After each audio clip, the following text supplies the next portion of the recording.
What's up, guys? Be Good Your Brother number 30. We back. We are back. I had an epiphany this morning. We are closer to 1 year than we were a few months ago. I sound like you, episode 28 now. Yeah, 28 days. We're closer to 1 year than we are to starting. Yes, yeah. We're past half a year, basically. It's kind of a big milestone. Episode 30. 30 weeks doing this. We got a lot to think about, brother. Yeah. What? Last week we were the past 2 weeks, we were kind of sad and depressed and kind of feeling sorry for ourselves. And Dad listened to it. He told me, he said, you guys are just having a big pity party the whole time. He said, nobody wants to listen to that. I'm like, fair enough. So quit feeling sorry for yourselves. Quit feeling sorry. And I kind of had this epiphany. I can't say that word. Epiphany. Wednesday night. I'm like, what am I doing? And I know you wrote that down over on your what are we doing? But, I kind of had this thought Wednesday night, sitting in class, and I get a text from my buddy Zach. He's a GA with me. He says, hey, we're having this worship night at PAL 219. Come out.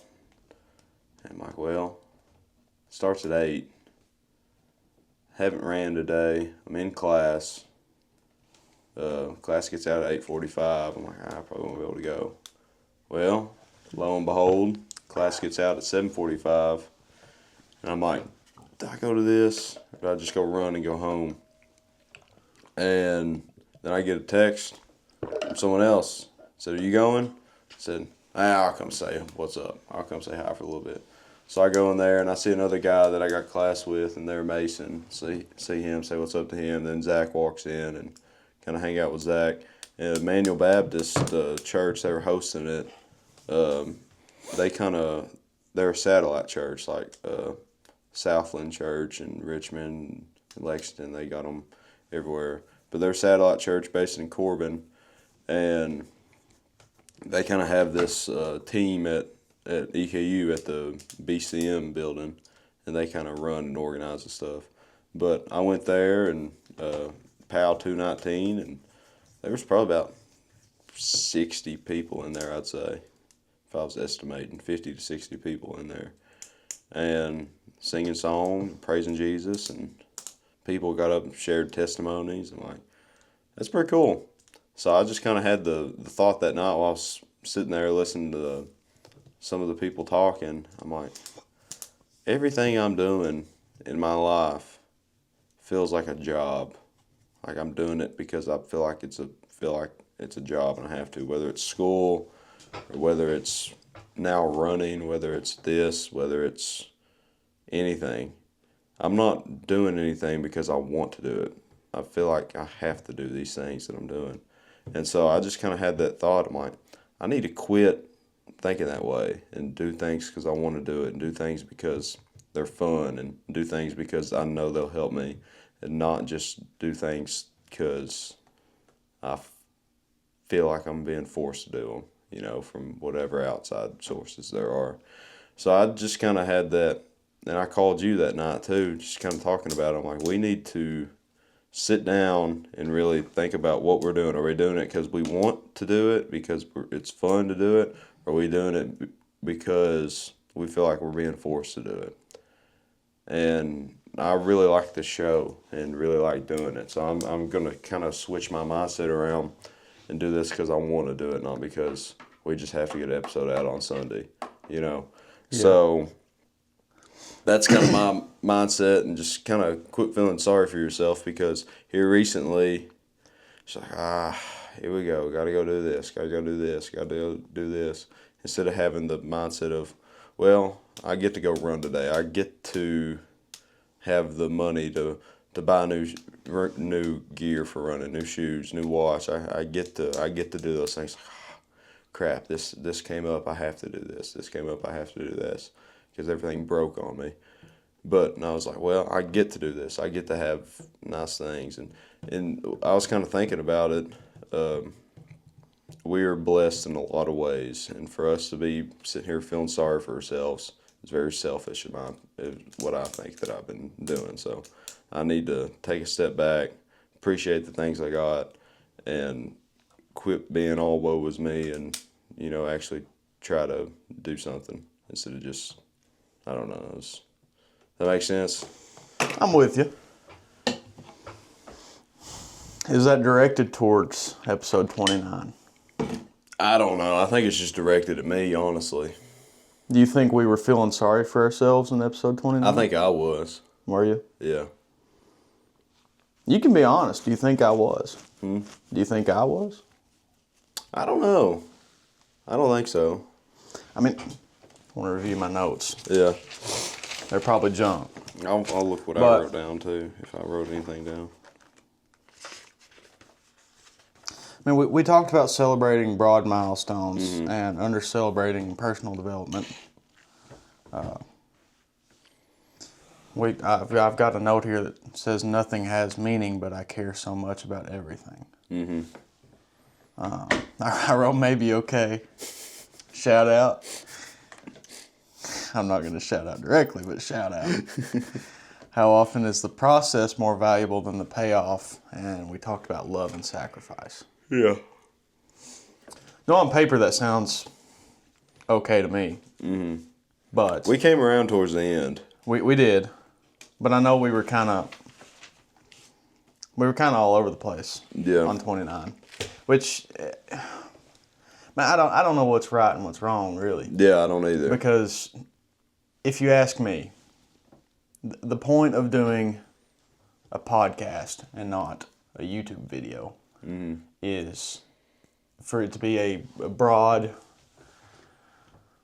like a really broad, open-ended discussion. And we do need to be more focused, and I think it should be broad. And one of our core values is authenticity. Yeah. So I don't know. I was pretty happy with 29. Yeah. I pushed myself to be more vulnerable than I typically am. Vulnerable. Yeah. What am I, man? Psychiatrist. But like, I was really trying to be authentic. I don't feel like we were really feeling sorry for ourselves. Because I don't think we had the victim mentality that comes with feeling sorry for ourselves. I think if we sat here and we were like, the whole world's just got us down and there's nothing we can do about it. But we talked about what we can do about it. We talked about celebrating our personal development, things that matter to us, and we talked about having the right people in your life that are going to celebrate those things with you when they matter, and not just having and it's fine to celebrate graduating high school. I'm not trying to dog on that. Yeah. But if it doesn't matter to you, if you're graduating high school and you're like, cool. Yeah. Like if we want to go out and eat dinner to celebrate, sure. If we want to have dinner at the house, make it a family dinner, sure. You kind of just go with the flow. That's how I was. I mean, I think we had a family dinner whenever I graduated, and that was really, we might have went out and ate. I don't remember, but that really wasn't that special to me, and I think that's fine. Yeah. And I think I do have the right people in my life, especially Raina. If I told Raina, if we left here. And I told Raina that I want to go celebrate Be Good to Your Brother number 30. If I wanted to go celebrate recording that, she'd be like, what do you want to go do? She wouldn't ask why. She wouldn't. Yeah. It would just okay. So having the right people in your life is very important. And that's not saying that isn't necessarily putting the responsibility on the people in your life to be correct. It's putting the responsibility on yourself to connect with the right people. And to to do the flip side of that. We should be reaching out to people that need our help and being there for others. It's not one way. That road goes both ways. Yeah. Yeah. I feel like we were. I mean, we were sad. Don't get me wrong. We were sad, bro. But I mean, it. Yeah. It didn't feel to me like we were just completely sorry for ourselves. Yeah. But we could definitely have a better attitude, for sure. Yeah. And I do agree that we need to reevaluate where we're at with Be Good Your Brother and how we can kind of restructure to make the podcast something that's beneficial for people to watch. I feel like it's hard to get through our first 20 minutes, sometimes 40 minutes, to get some meat and potatoes out of it. Yeah, that's true. That's why I kind of started this one out like this, and because getting the important stuff in first is it's important. You know, it's what we need to be doing. Somebody's got to have a reason to stay and watch. Yeah. So,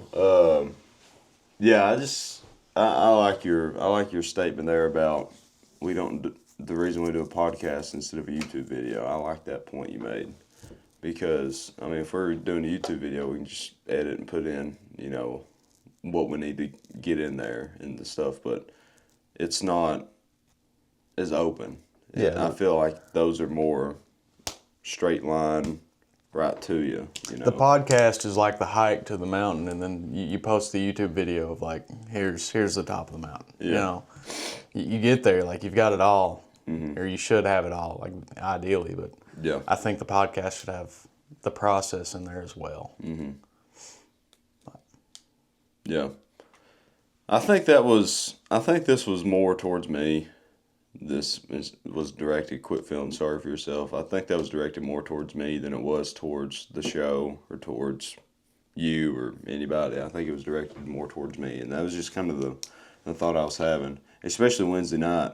I mean, I was sitting there, even when I was running late Wednesday night, I'm like, I get to do this, you know, and I was zooming too. It was my last run in my old shoes before they retired and got the new ones in, but Let's go. I was zooming on them. But, man, they got to hurt my feet bad just because they were so worn down. Like the tread of them were gone, and anyways. But,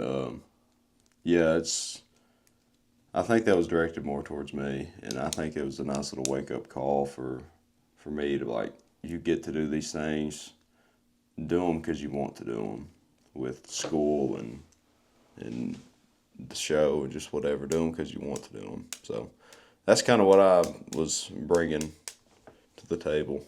So should you be making school fit what you want to do, or should you be making what you want to do fit what you want to do? I kind of structured that question in a like a setup. Yeah. But I mean, you're talking about doing what you want to be doing. Mm-hmm. Are you trying to fit a square into a circle hole, you know? Yeah, I think what I'm doing right now will help me, well, hopefully anyways, I don't know if it will or not, hopefully help me find the end goal of what I want to do eventually. So I think riding it out and making the best of what it is what I want to be doing right now. Making the best of what it is, whether it sucks or whether it's whatever. Because, like, I think the people hanging out, the people there is kind of what's going to make it.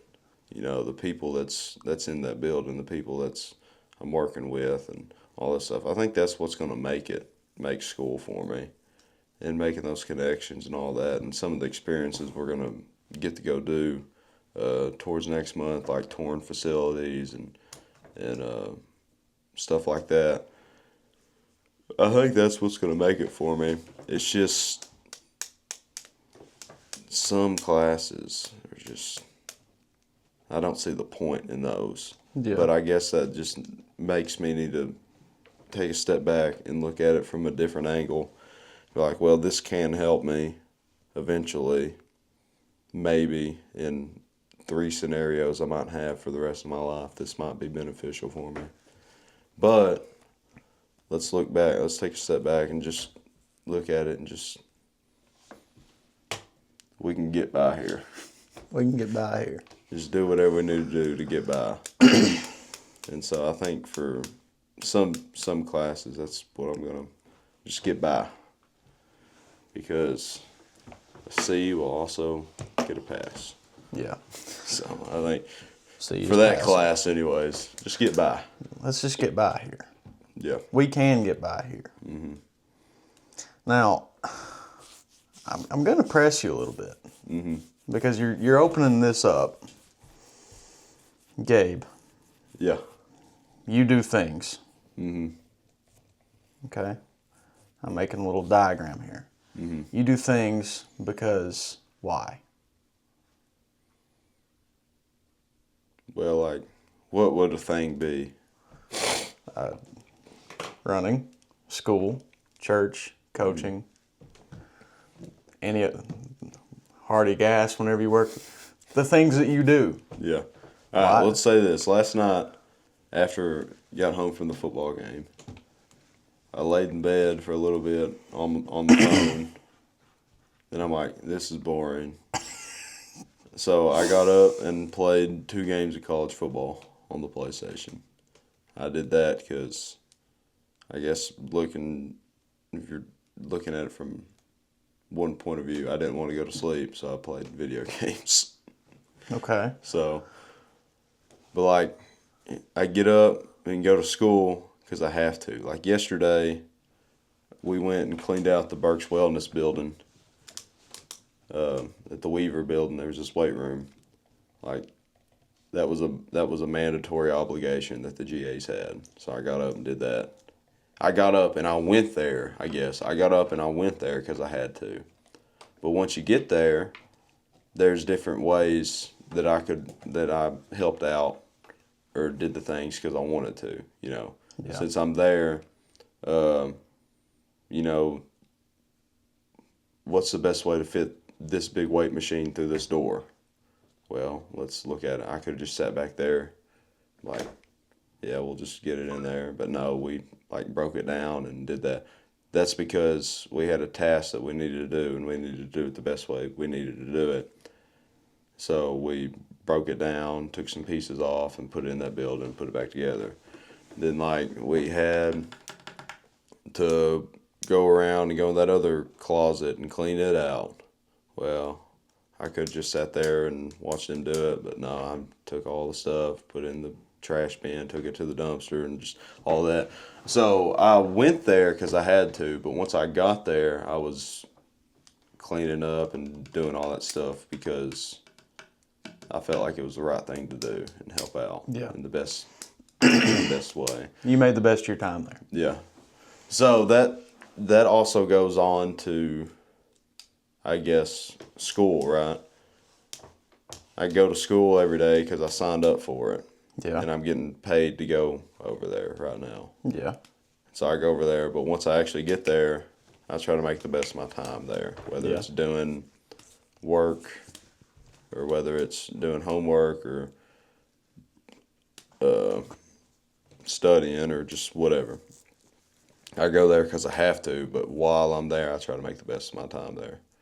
Yeah. When I run, I do it because I have races coming up, and I've set these goals, and if I don't do this well, I'm going to look like a fool when it comes race day. And also run to keep the streak alive. But sometimes this week hasn't been that because I've been forced into just getting 2 miles this week. But like my plan tonight, my plan this afternoon was to go run kind of a medium distance, but I won't have time with the football game. I'll have to do it tonight. But like on the weekend, like Wednesday night. Sunday night, I went and ran 10 miles. Like, I did that because I actually wanted to do that distance. All because I had it for the training, but also I hadn't hit that distance in a long time, and I wanted to, you know. So that was a want of mine that I wanted to go do, and I knew it was beneficial for me. So that's kind of, and it was the best usage of that time that could have been besides sleeping, you know. So your whole idea is doing things because you get to. Yeah. So, but I'm sounding backwards here. You see what I'm getting at? Yeah. So you're doing these things.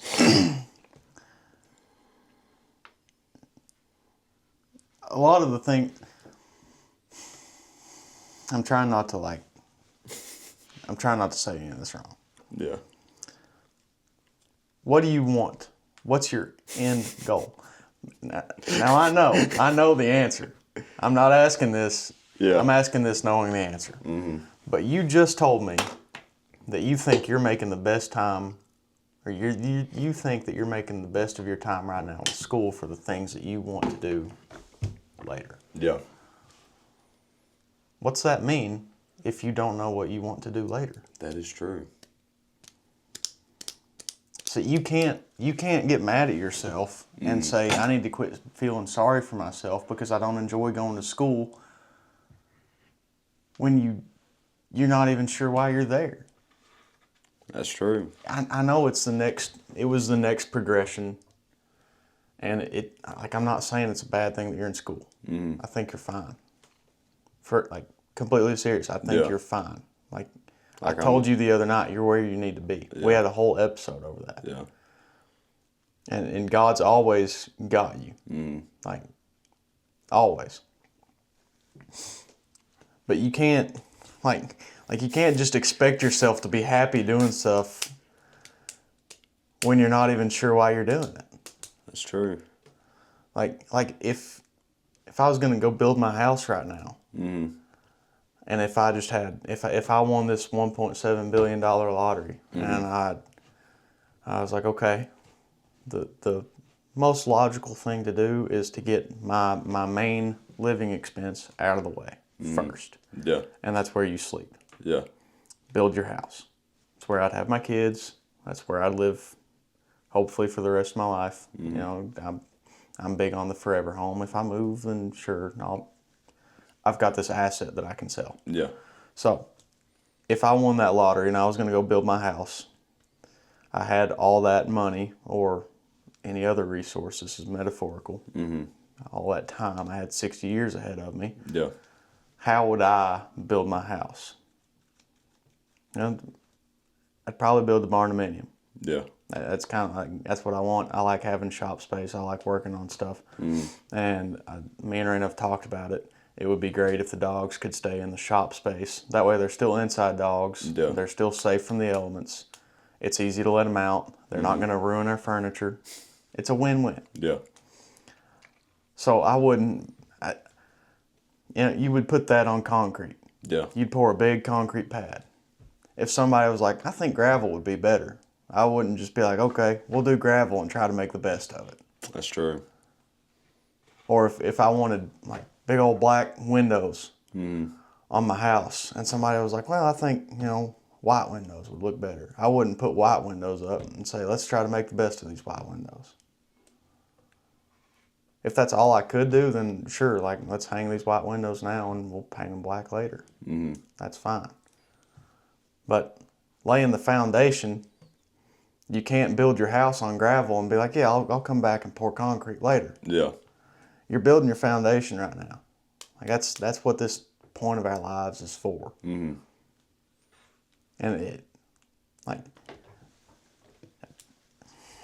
but at the same time, you've got the most amount of time to recover from anything right now than you ever will. Like, you've got more time now than you will in 30 minutes. That sounds dumb, because obviously.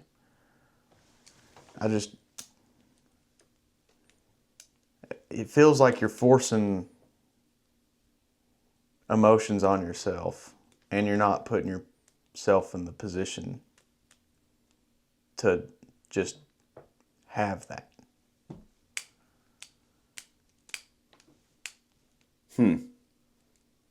That's a lot to think about. I see where you're coming from, though. So Gabe does things. Mm-hmm. Why does Gabe do things? Not because you were bored on your phone and wanted to play, was it Madden or NCAA? NCAA. NCAA.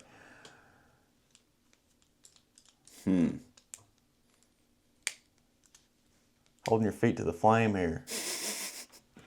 Getting grilled right now. No, it's good, though. It's making me think. And I'm not trying to tell you to drop out. Well, I know that, yeah. But I spent a lot of time doing things because it felt like that's what everyone wanted me to do. And it just wasn't good for me. Sure, it could have worked out. Yeah.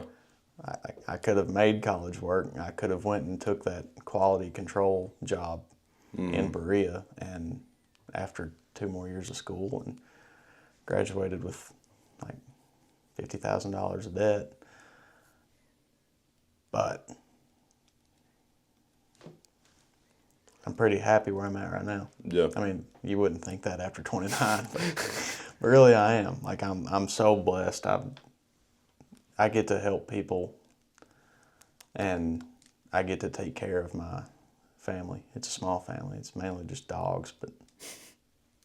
And your wife. And well, you know, she's pretty self-autonomous. She takes care of herself.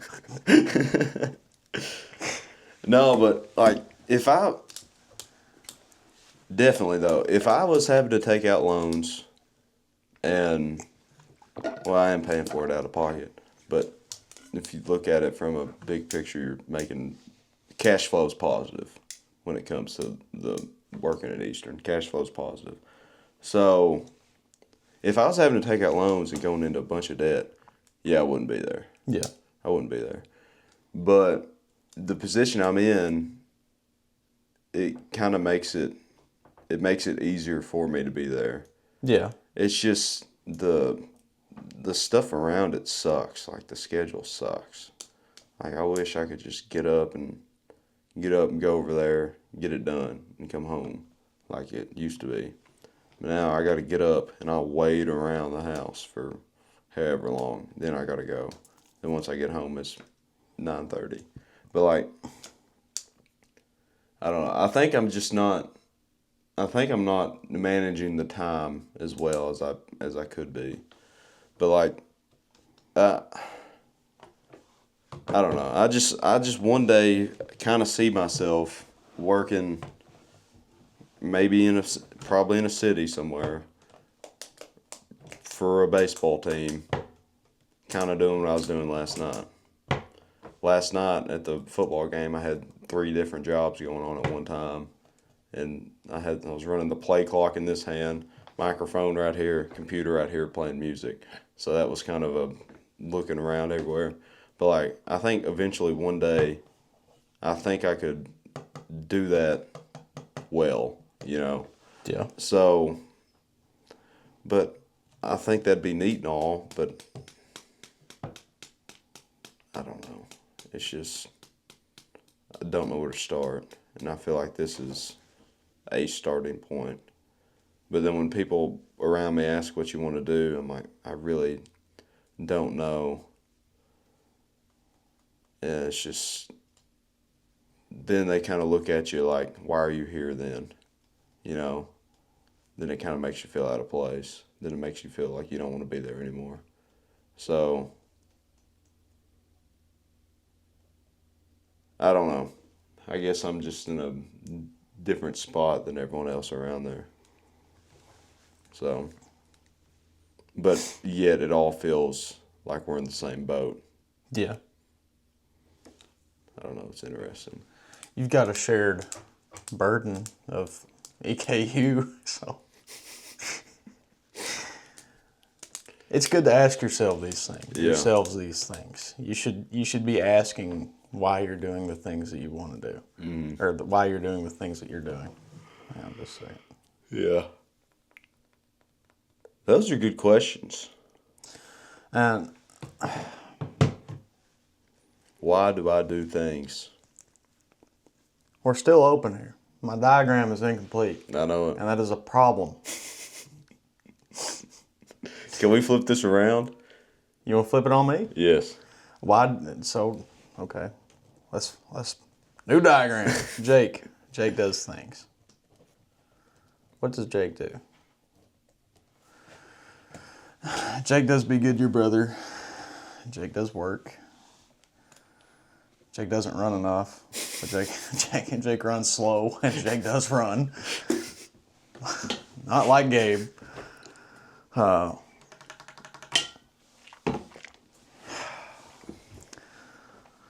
So,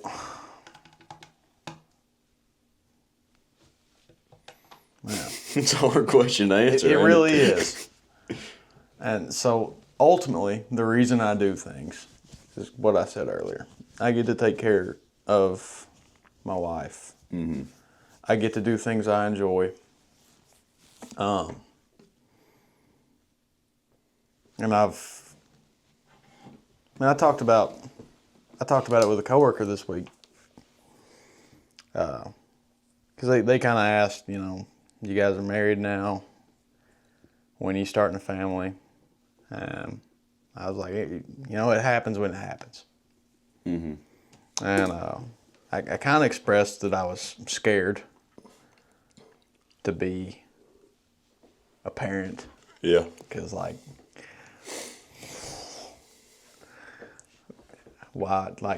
don't trust myself with, at all. Why would somebody trust me with a child? A child. Yeah. Like somebody's, that's going to happen in a hospital, and they're going to be like, okay, take it home. What? So, but I'm in the position right now that I could make that, if that happened. Yeah. I would be okay. The kid would be okay. It would be taken care of. Raina and I would, we could do that. It's realistic. And that's why I do the things that I do. Is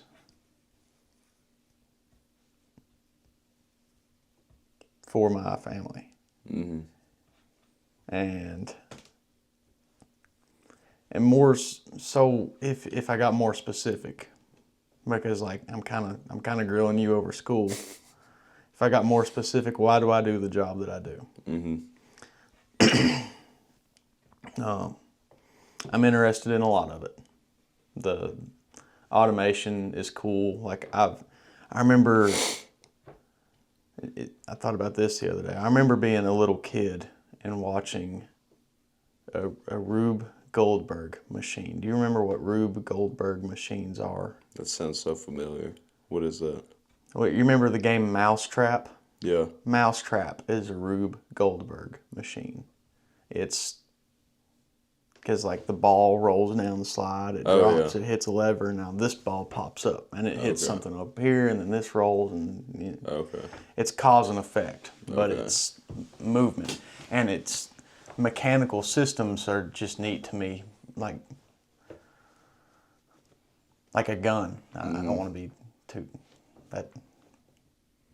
I don't know if I can really. You can talk about it. Yeah, so you pull it. There's nothing. Well, that's not always true because there's new stuff now. But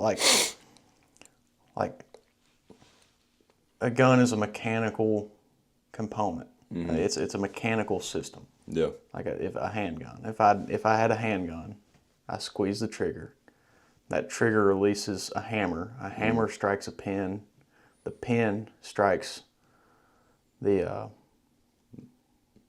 stuff in the bullet. It strikes the back of the bullet. Yeah. That ignites the bullet, and it moves a little piece of lead really fast. And hopefully I never have to do that for a bad reason. Hopefully it's always just kind of for fun, for training. That's just that kind of thing is really interesting to me. Mm-hmm. How it all works. How stuff works. How you can have this input, squeezing a trigger. I mean, Give me just a second. Squeezing a trigger, how? I guess same thing with this pin. You push the button and the pin goes in. Push the button and it goes back out. Unlike a semi-automatic handgun, 4 to 5 pound trigger pull weight. Mm-hmm. It takes 4 to 5 pounds. Let me squeeze my finger on that trigger. And that creates a disproportionate amount of energy. Yeah. Like that, my input is disproportionate to the output. Yeah. Because that's like, it can be a lot of output, you know, like a lot of go in that. Yeah. And it's neat to me how you can manipulate mechanical systems. Mm-hmm. That's why I like my job, and I get to work on a lot of different things. It's not like I'm pouring concrete every day. Yeah. You know, concrete's cool. Like, it really, the science around concrete's really interesting. I could ramble on that for a while, and like how ancient Roman concrete is far stronger than ours now. There's a lot of reasons why we can't just replicate that. But like, if you were pouring concrete every day, then you would show up in somebody's yard. You'd wait on a truck to get there, probably 2 hours late, and then they would pour the concrete, and you would smooth it out with a 2x4, and then you would get on felt pads and smooth it all out, and finish it, and then you would brush it to give it texture, and got a concrete pad poured. You sit there and let it dry, make sure nothing bad happens. You take your form off. Then that would be every single day. Yeah. I get to do all kinds of different junk. Like I'll wire stuff. I build mechanical systems. Work on completely different projects. I go to different places to work on different projects. I see how different people do different things. That's why I like my job. It's not always fun. Like sometimes I'd really rather be doing anything else than my job. Like yesterday, I spent 2 hours checking bolts to make sure they were tight. And then I put a paint mark on the bolt. If it was tight, and I did that for 2 hours. And I was like wanting to bang my head against a rock. So that's why I do my job. Yeah. And that's why whenever the greater why, whenever I have a bad day at work, I don't just pack up my stuff and leave and call my boss and say I'm done. It's because I want to take care of my family. Yeah. And I want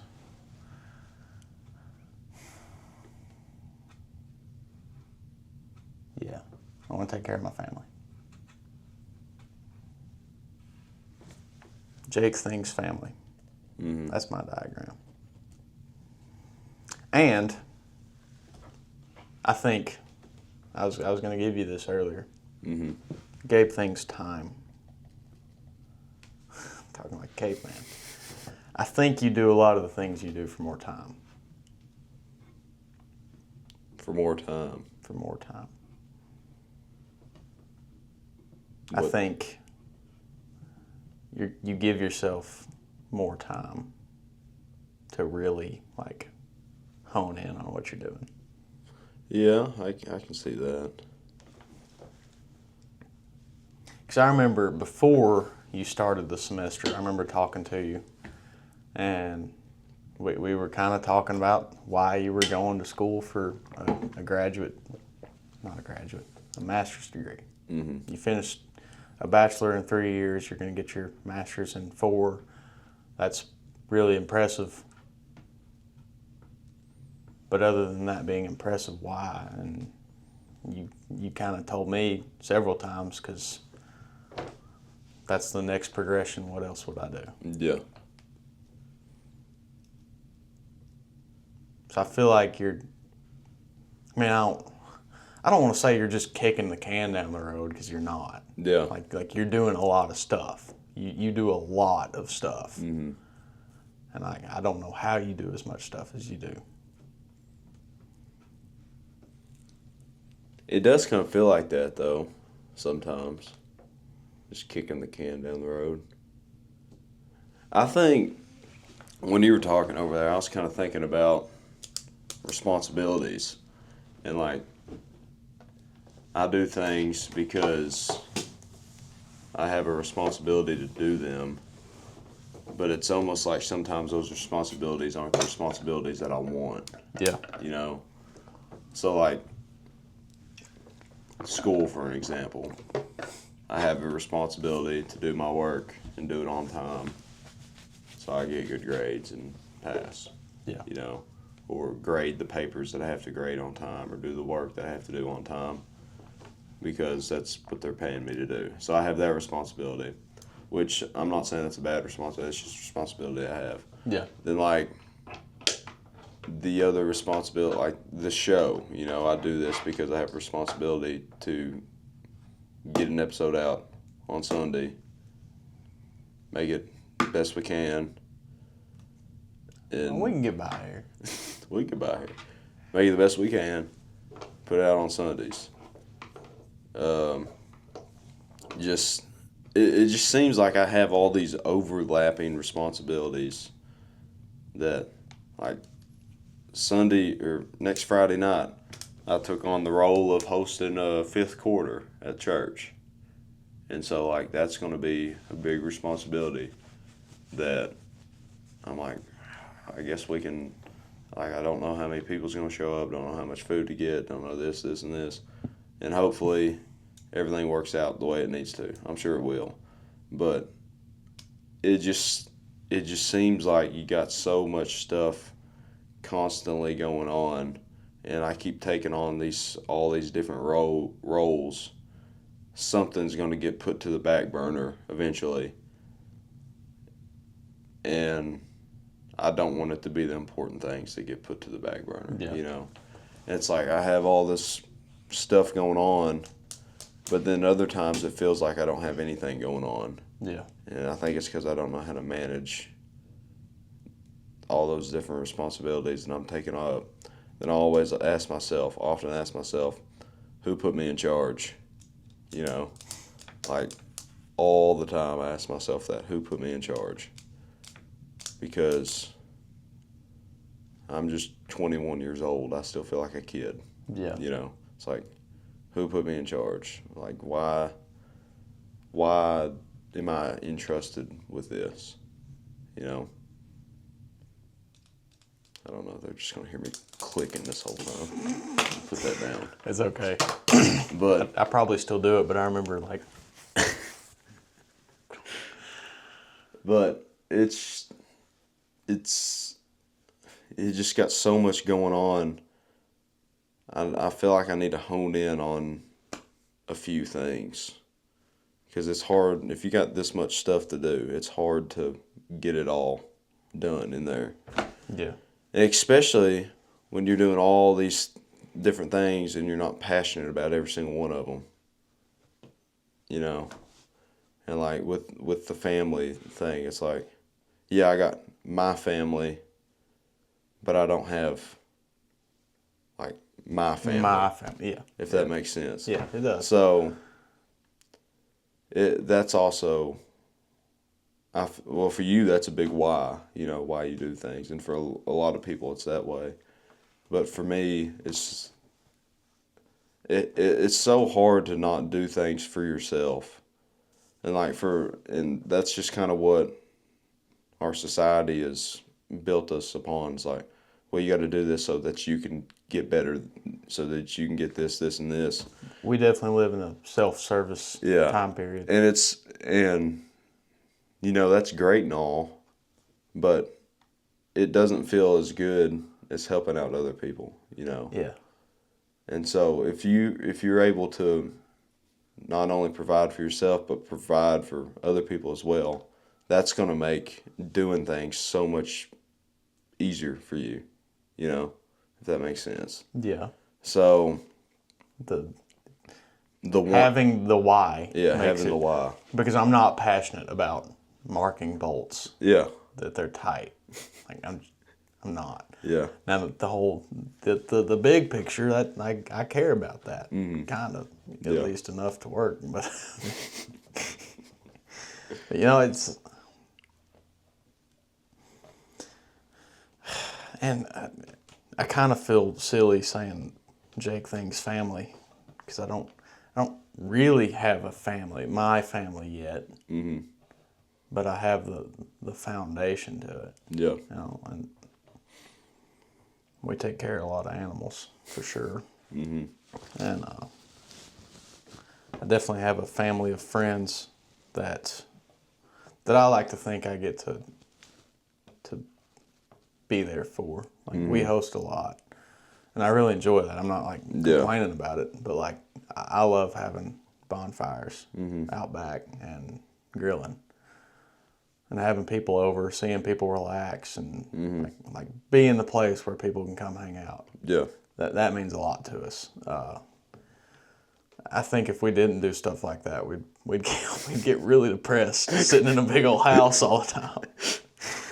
But, you know, it's tough. It's also tough because sometimes I worry about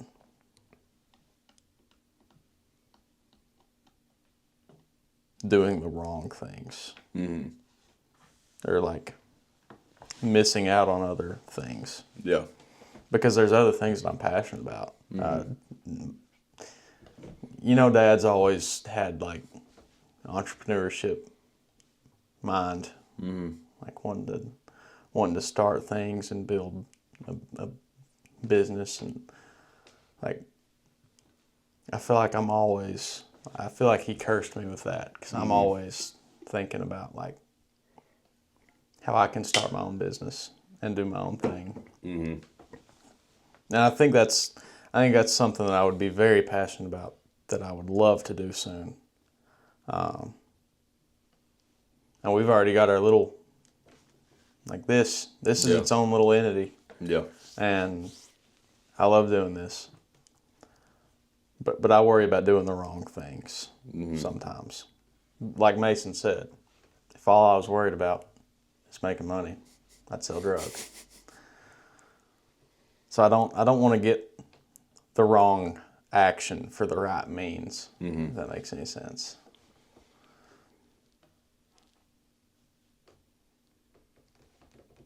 That's a lot, man. Yeah. A lot to think about, for sure. Again, comment, Comment if you got anything to add on to it. Is that a fire going out there? Yeah, Okay. Don't worry about that. Okay. Don't worry. It's wet enough. It's fine. Yeah. It stormed a lot last night. Yeah, don't worry about that. It'll be all right. It's going to rain more today. To kind of move on-ish to some of our other questions, I've got some more self-reflection questions, and we can keep the same thoughts in mind. Mm-hmm. Where do you find value in yourself? I guess I find value in the impact I make on other people around me. Yeah. Hopefully that's a positive impact. I definitely think so. I know I look up to you as just... And see, that's another scary thing. You're just a great guy. I think you're a great example of what a young man should be. Yeah. Because you take on a lot of responsibility that you feel like you're underqualified for, and seemingly I feel, I don't want to call you underqualified, but like you go coach kids that you went to high school with. I mean, not so much anymore. Yeah. Because we're just getting older. But like you did that for a while. Yeah. And it would be really easy for those kids to be like, man, you just graduated. Like, what's your authority? Yeah. And you take on a lot of responsibility. You do it well. And you're constantly trying to be better. Mm-hmm. You're constantly learning. You consistently show up, both for yourself and for others.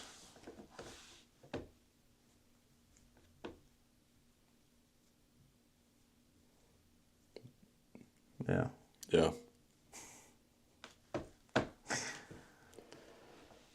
Yeah, it's just, I don't know. I guess I get to thinking that I ain't good enough for things. I don't know. Or feel like I'm doing too much. Yeah. But I don't know. It's good to talk about these things, though. Get you thinking and kind of minds going different ways. I don't know. I say that a lot. Put that on a hat. Anywho, and I don't know. Put that on a hat. Because I truly don't know. I don't know either, man. I don't know. I tell everybody I work with, man, I just showed up this morning. I'm going to try my best. Yeah. That's all I can do. It's all you can control. But we show up. We show up. And I think that's what we need to continue to do. Is show up. Show up for our responsibilities, not hide away from them. Because a lot of people do that. They hide away from their responsibilities. And it's easy to do that. It's easy to hide away from your responsibilities. It's not easy to show up all the time and show up when you don't want to, you know. So, like this morning, I hit the alarm 4 different times. Oh yeah, I snoozed through. Before, yeah, I was gonna get up at 8 o'clock. I'm like, and I almost texted you. I'm like, let's push this back to 10, you know. But I'm like, no, we'll get here at 9. I'll quit feeling sorry for myself. Get out of bed and get over here. So like that, just constantly showing up. I think that's what I need to keep doing. Then consistently show up. Eventually, the right things will happen. Just consistently show up. And I feel like I'm a pretty consistent person. Definitely. I do the... What day are you on? 761 was last night. So 762 once I run today. Yeah. So like, yeah, that. And another good point, do you have any doubt that you'll make it to 762? No. I don't have any doubt I'll make it to 763 or 4 or 1,000, you know. How many people can say that they have no doubts about themselves reaching a goal? I haven't thought about it that way. I think you count yourself out a lot, man. I think I do too. I think you need to be better about that. But then it feels like I'm getting too egotistical and I don't know. And just trying to be humble about things. I think trying to be humble about things, I get down on myself a lot about. Because you don't want to get too high. Because if you get too high, well, then you just look like a jerk idiot, you know. And then you also start to feel like one, because then you start treating people like one. But also you don't want to get too low, because then you feel worthless, you know. So I guess it's just trying to find that median. But when we talk about solutions, we often come back to balance, which is really tough. Because regulation is difficult in anything.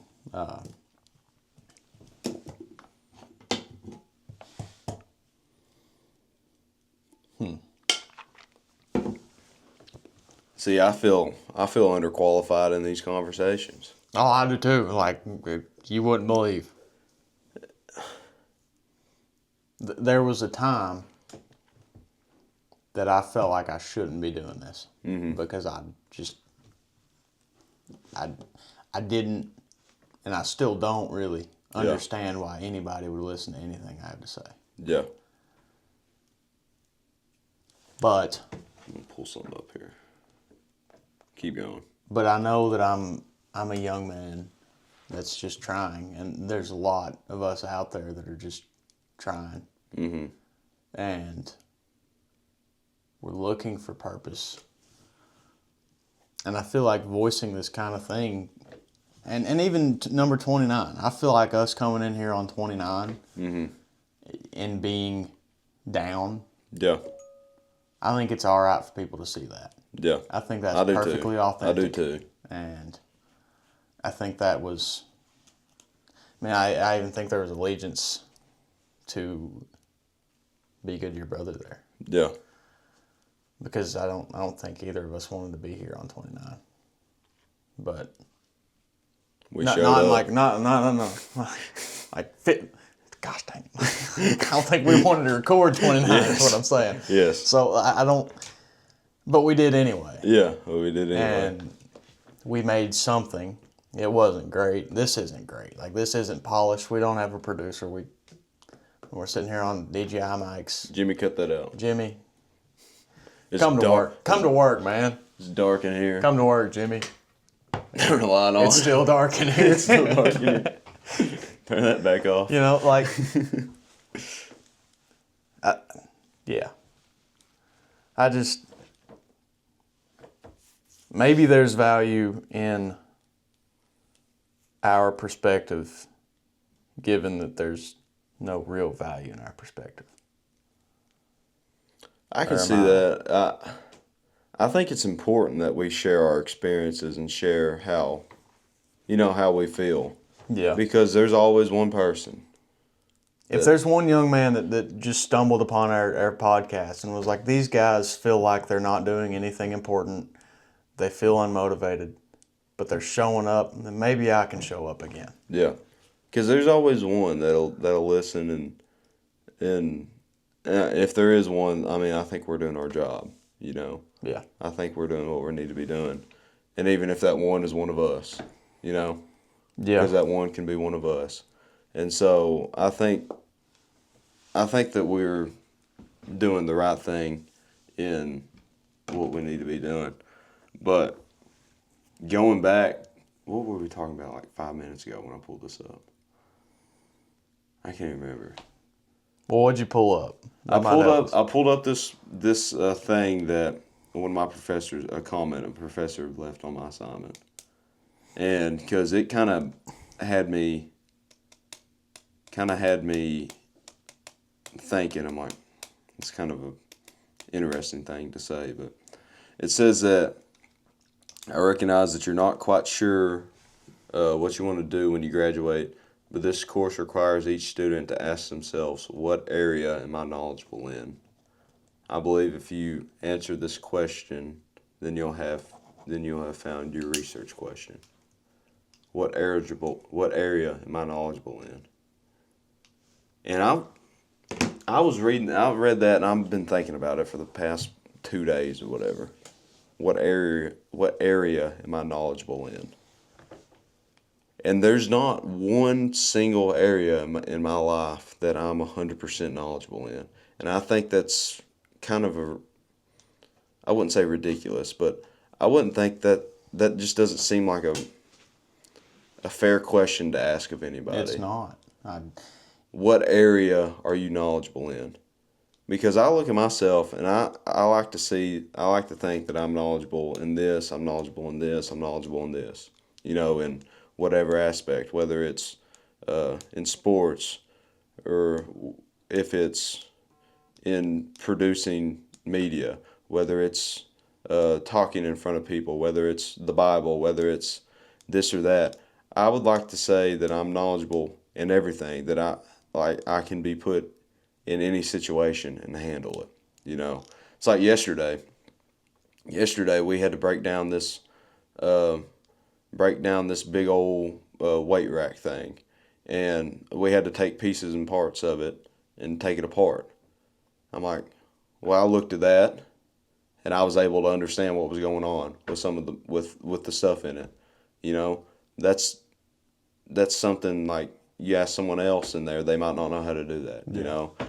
But I'm also in these research classes doing all this quantitative and qualitative research and finding this finding the root of this question and breaking all this stuff down just makes me want to beat my head against the wall. But I'm also doing that. I'm also grading papers. They've put me in charge of grading. So like I'm got so many different areas that I know how to do, but I wouldn't 100% say that I'm knowledgeable 100% in each of those areas. Yeah. Like in each of those areas, there's room to improve. But I'm thinking about this question: what area are you knowledgeable in? I feel like that's an unfair question to ask of somebody. I've got your answer, brother. Problem solving. Problem solving. That's. I ain't trying to cut you off, but yeah. I completely, like if you transfer that to what I do, yeah, I completely understand because I'm not a welder. Yeah. I'm not a mechanical engineer. I'm not an electrical engineer. I don't engineer. I do those things though. Mm-hmm. I know just enough to get hurt is what I tell people at work, but I know just enough. Like I kind of do everything. Mm-hmm. I do a little bit of everything. A lot of people can do each of those things better than I can. Yeah. I'm the first to admit, if somebody walks up to me at work while I'm welding and they're like, hey, let me show you something real quick, man, I am all ears because that's what you do. Mm-hmm. I'm here to figure stuff out. I'm here to get stuff done because you can put me anywhere. Mm-hmm. And I may not know exactly what's going on, but I can sit there and I can figure it out. Yeah. And I think you're very similar. I think you're brave enough that you can just try stuff. Yeah. And I think as far as most things go, you can just figure stuff out. Yeah. I really think you're a problem solver. Things out. So is that what I should do my research question on? Be a problem solver. Yeah, I can kind of think about that too. I mean, because in school I did like metrology. Mm-hmm. And I don't even know what that word means. I did stuff like, it's the study of metals. Okay. Like how brittle is stainless in comparison to mild steel. Mm-hmm. Like how hard is stainless compared to aluminum. Mm-hmm. How soft is aluminum compared to brass. Yeah. How conductive is just properties of metals. Yeah. Like I did that stuff, and then it's like I go to work and I show up in somebody else's shop on a different day, and they're like, hey, can you weld this up? And I'm like, yeah, well, really Tyler. Tyler's the welder. Mm-hmm. So Tyler, it's like I don't have a blueprint on this to tell me exactly what kind of steel this is. Is this A36? Is it A10? Like, what is it? But like, let's turn the welder on. Let me cut a chunk off of it and see what I can do with it. Mm-hmm. I'll get the settings dialed in on the welder, and then I'll weld it up. Mm-hmm. Like Tyler's great about that. I mean, I know I'm not really a welder, but like I can. You can do it. I can do it. But Tyler is an example. Like they had him TIG weld stainless, which is difficult. Mm-hmm. Like that's pretty hard to do. And he played around with it and figured it out. I forgot really where I was going with that. But like the people I work with, like in my company, we're all like that. Mm-hmm. We're all problem solvers, and that's why we're there. Yeah. We joke about each other and we pick on one another, but we all we all have different, more experience in some areas, and I'm kind of the mix. I feel like I don't really know everything about anything, but like you know a lot of stuff about a lot of things. I know a decent amount about a lot of things. You know, Tyler's our welder, Billy mechanical, Noah's good at electrical and small engines. Yeah, like we've all got things that we kind of specialize in. Yeah. But I really don't. I just show up and try my best. Yeah. Well, at Eastern, they're always like, you need to find your expertise, right? You need to find if you got a topic about this, go to this professor because they're an expert in this, expert in the rotation of the shoulder. That's what they did their doctorate on from swimming and injuries and stuff like that. And Wow. So or like how or whatever I can't quite remember, but it might be more than that. But they're an expert on this. So if you have a question about this, go to this. If you got a question about another thing, they're an expert in this field, and they're the only one. So go to them. If you got an expert, I'm an expert in this. So if you got a question about this, come to me. If you got it's just all these experts in their fields, and I feel like when you talk to them, they can only talk about that. You know, I don't want, like, they're always like, find your expertise. I don't want to, I want to be able to talk to everyone. About anything. You know. I don't want to talk about just one thing and be known for just one thing. I want to be known for the person I am, not for the person that is good strictly at this, you know. And that's what I prefer. And that's people in my life. That's what I like to surround myself with. You know, I don't want to just be they're the guy that does this. You know, I want to be they're the guy or gal that does this, but they're also so much more. You know, and maybe that's just on the professional scale or whatever, that they know this and they're just known for this, you know. Maybe that's just them being professional or whatever. I'm sure there's a lot more than that for those people. But like,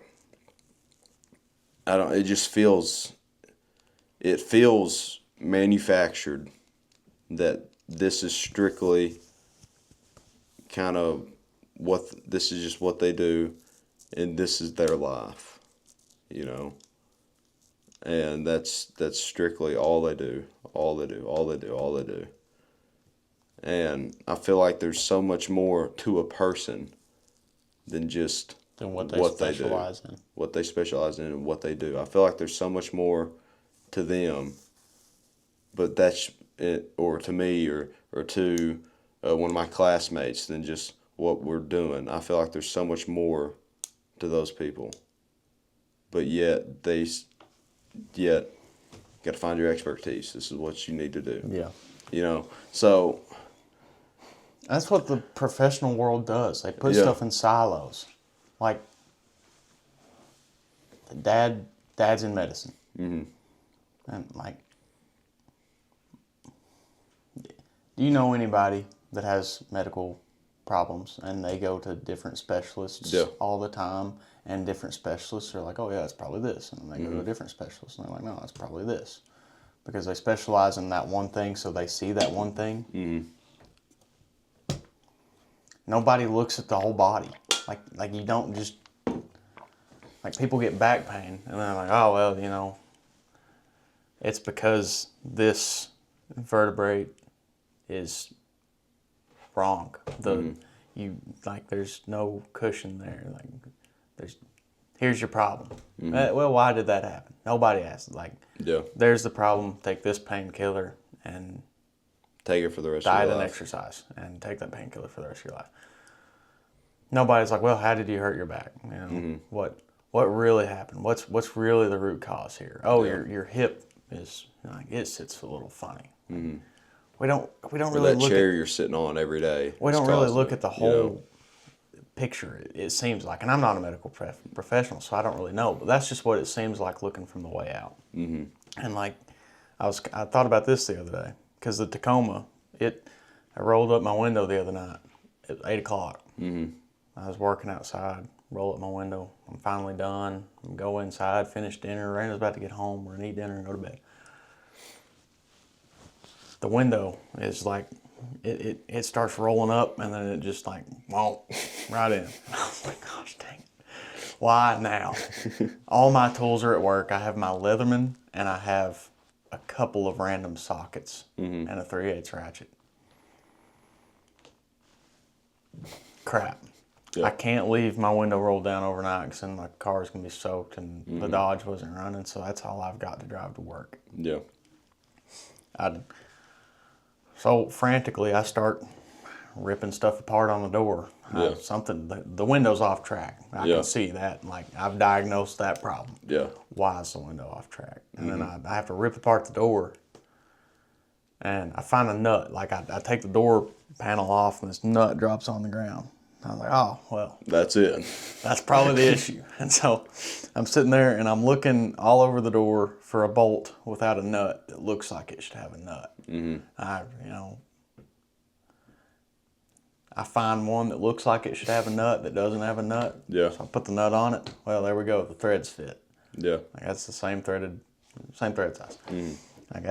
It's a good sign, And then I'm like, that piece that bolt is on, now that I've tightened that nut up, it doesn't look quite right. So I take the nut off and I pry that out, put it back on the window, thread the nut on. I had to like completely disconnect all the electronics on the door and like rip apart this plastic stuff with this nasty black caulk glue stuff. So, yeah, like I rip apart the door. Eventually, I get it fixed, and that's just another thing. Like I wasn't afraid to just rip my door apart and try to fix it. Like, how many people would have had to take that to a mechanic and pay $400 for their window to roll up? Yeah. Not talking bad about those people, and that's just the value that I see in myself is that I can do that, kind of roughly figure stuff out. Not always, I've failed, but and it just, that was a long story that I didn't need to tell. But it got me thinking, like, how often do people go to a doctor, they get diagnosed for something, and then they treat that thing and it doesn't fix the problem? Mm-hmm. How often do you take your car to a mechanic and they're like, it sounds like your brake rotors are bad. They put your brake rotor, they can get you new rotors, new pads, and then your car still drives wonky. Yeah. And they're like, okay, well, my bad. Let me look at it again. Like, oh, it's your wheel bearing. Okay, we put a new wheel bearing on, now your car drives fine. You can't just rip somebody apart while they're still alive to be like, oh, that was the problem, let's fix that. So it's like, and that's why a doctor, like, that's why it's so hard to be a doctor. That's why it's so valued, or in the medical field, because you've got a lot of responsibility there to get stuff right, because it's literally somebody's life. Mm-hmm. I don't know.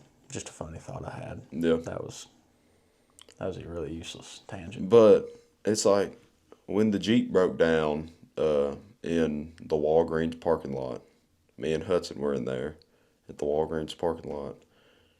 Thing overheated bad. Like it shut completely off. Let's go. And it would not start. And I tried to start and it'd kill itself immediately. And so I'm like, well, what's the problem here? So I popped the hood, and I'm thinking, then the lights were saying, or the thermometer on the thermostat was all the way on the red hot. Yeah, that's I'm good. like, that's probably a sign there, that it's overheated. So I look it up, open the coolant reservoir, looking around, open the coolant reservoir, completely empty. Yeah. I'm like, probably needs coolant. Yeah. So I walk over to Menards, look around, don't know what I'm getting. Look at the coolant. I'm like, this should work.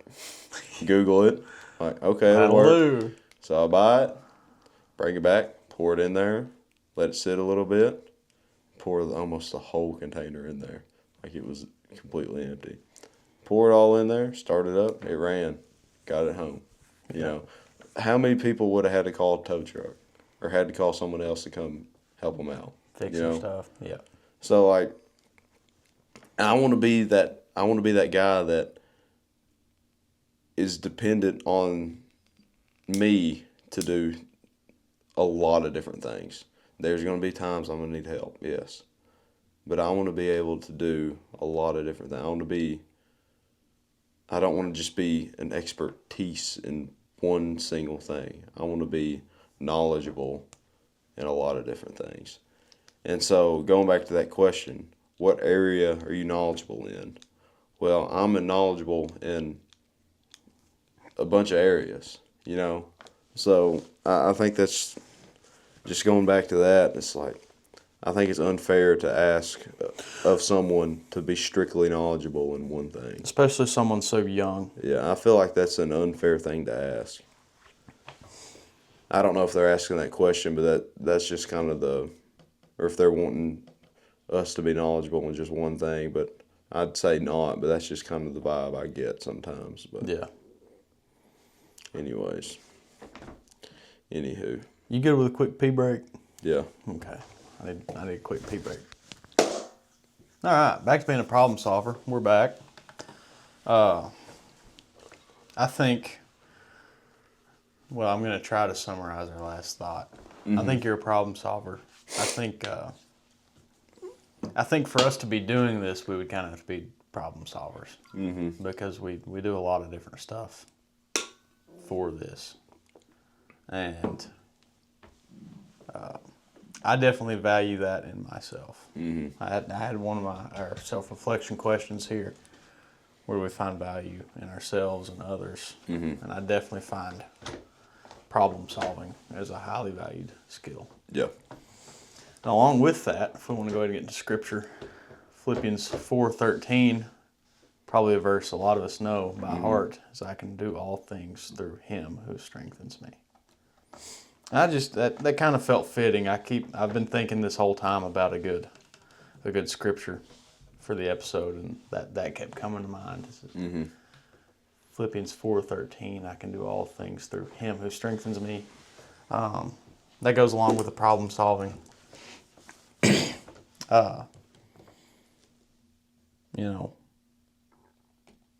Do all things. Mm-hmm.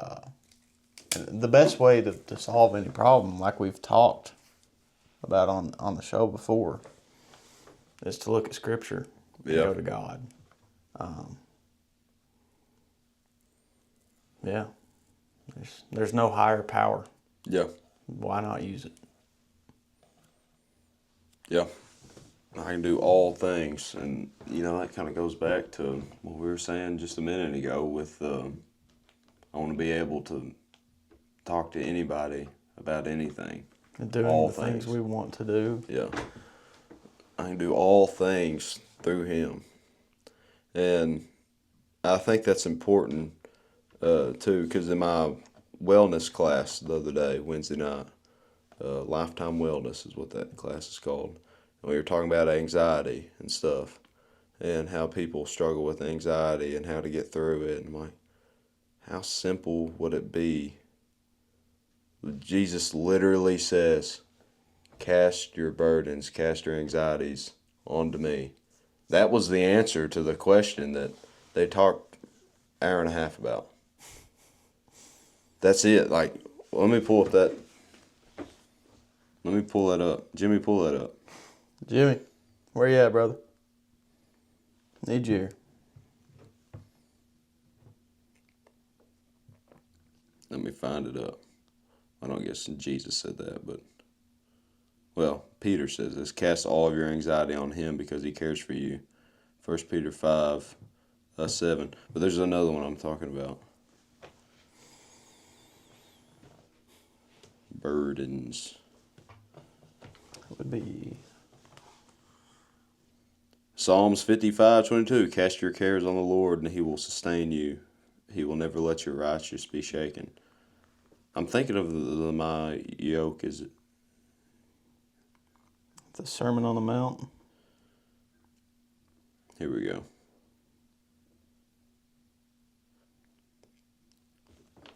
Come to me, all who are weary and burdened, and I will give you rest. Yeah. Weary and burdened, that can be anxiety, that can be depression, that can be literally anything. Take my yoke upon you and learn from me, for I am gentle and humble in heart, and you will find rest in your souls. For my yoke is easy and my burden is light.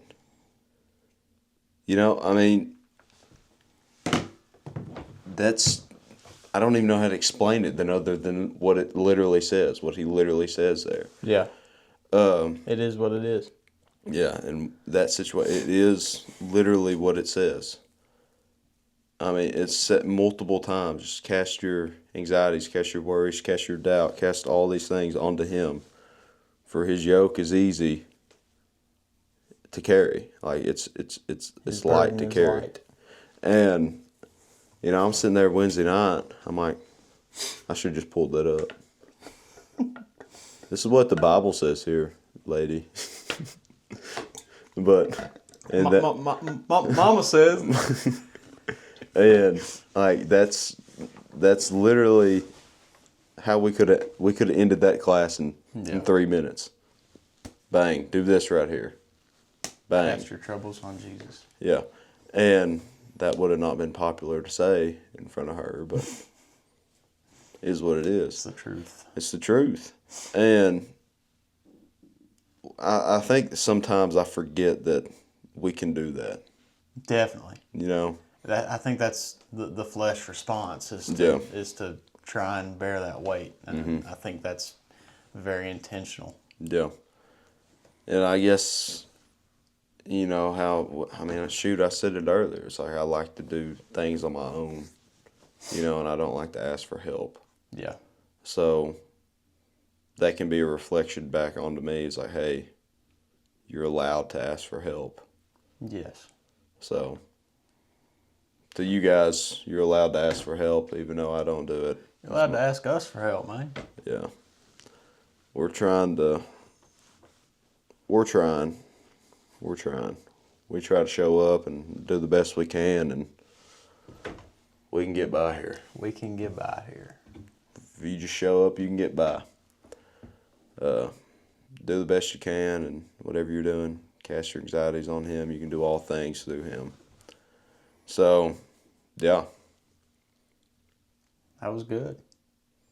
I think we had a lot going on today, and I think we answered some good questions. I think that was, I think that was a lot more productive, and I'm happy with that. Yeah, I do want to say on the record, I appreciate you for kind of grilling me there. I appreciate you too, man. I appreciate the way you handled it. Yeah. You know, I remember, man, I can't remember who it was, actually. We had a coach that told us, you know, we've got to hold each other accountable, like the boys, the players, we got to hold each other accountable. You know? And if your brother can't hold you accountable, then he's not your brother. Yeah. Accountability's up there. It's one of the big threes, the big 3 A's. It's on the wall. It's on the wall. And you hold me accountable, I'll hold you accountable. I don't think you're doing anything wrong necessarily. I worry that you hold your burdens too often, and I think you hold them with good intention, but you don't need to. Yeah. My stomach's been hungry, man. For 15 minutes over here. No, but serious though. Like, I appreciate you telling me this, because not a lot of people would. So I appreciate that. I'm glad I could do it for you. Yeah. Kind of. I think it's been a good reset. Yeah. To what we need to. Past 2 weeks, kind of going down.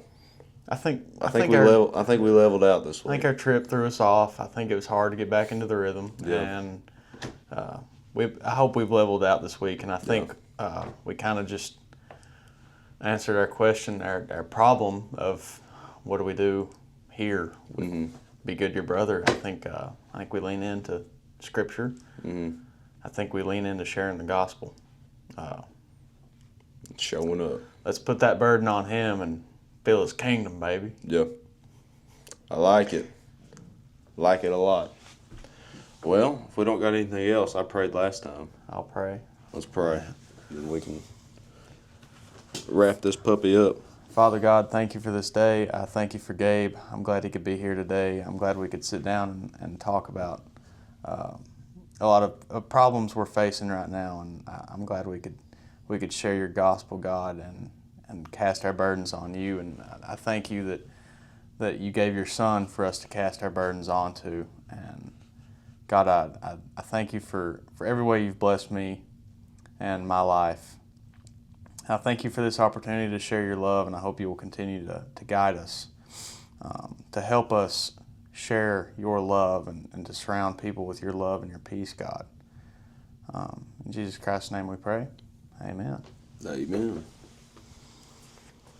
Close it out, baby. Well, sir, 10:56, got to go call a football game. Second half of that game, they got canceled last night. You weren't far into the second quarter either. No, about 6 minutes 6 left. minutes? About halfway. Yeah. But hopefully they can show up. I was telling Nick afterwards that story of you remember our 8th grade year we were playing Madison Middle. And we came back. And we played the first half and we were getting beat real bad. Thunderstorm came, they canceled the game. Said we're gonna play it later. And we came back, 2 weeks later, something like that, like on a Saturday morning.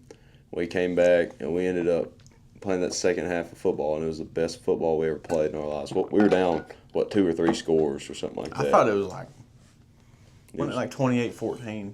Yeah, 28-7, something like that. It could have been something like that. And we came back, and we beat them Panthers. Beat them Panthers. We got by there, baby. We got by, and we won. We're going to continue to get by. And I told Nick that story last night. I said, very similar situation. It's a new day tomorrow. Come out like you're ready to go take somebody's head off and go win a football game. So love one another at the same time. Yes. After you take their head up, pick them up. Pick them up. Tell me love. Yeah. Episode 30. New things coming up. I'm excited. All